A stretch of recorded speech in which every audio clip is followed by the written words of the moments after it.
विभिन्न स्थान में बांग्लादेशी अनुप्रवेशकारी जांच प्रक्रिया कड़ाकड़ी एने पूर्वांचल डीआईजी पिनाक मिश्र निजर प्रतिक्रिया रखिंट सरकार निर्देश क्रमे अवैध नागरिक बा अनुप्रवेशकारी विरोध में अभियान आरंभ होता से सूचना देते।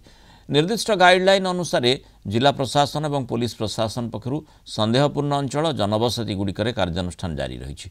पूर्वांचल रेंज अधीन समस्त जिले में प्रक्रिया जारी रही।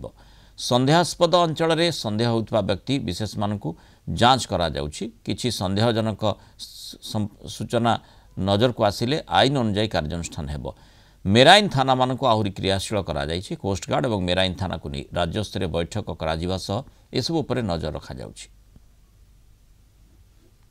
सरकार निर्देश क्रमे जो इलीगल इमिग्रेंट्स जो बाहर जार कौन परिचय पत्र नहीं एवं से देशर नागरिक नुहति तांको विरुद्ध रे गोटे अभियान आरंभ होती। जो जो संदेह अच्छी जो जो हॉटस्पॉट्स मान करे बा जो जो पॉकेट्स रे जो अनुभव होची जे बाहर लोक आसिक रोचंती जार परिचय ए जबत एसेटन करा पर जाई नहीं से जगह गुडी करे पुलिस रो स्टैंडर्ड ऑपरेटिंग प्रोसीजर अनुसार तांकर कार्यक्रम जारी रही। एटा समग्र रेंज रो समग्र जिले में जारी रही।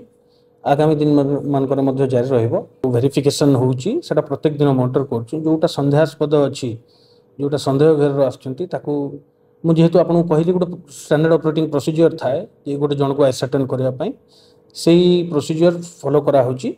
एवं जदि किछि भी हमर नजर को आसिला ताहले आईन अनुजाई ता प्रति आम कार्यानुष्ठान ग्रहण करूँ। मेराइन थानार जो स्टाफ अच्छा तर संगे संगे आमर लोकल कम्युनिटी जो फिशरमैन कम्युनिटी हो कि अन्य स्टेक होल्डर्स समस्त को लेकिन मेराइन थाना उपर तीक्ष्ण नजर रखाई। एवं तत्संगे संगे आपन जानिथिबे जे कोस्टगार्ड सांगरे मध्य कोऑर्डिनेशन बैठक अनुष्ठित होती स्टेट लेवल रे भी एवं ताकू विभिन्न स्तर रे मॉनिटर करा जायछि।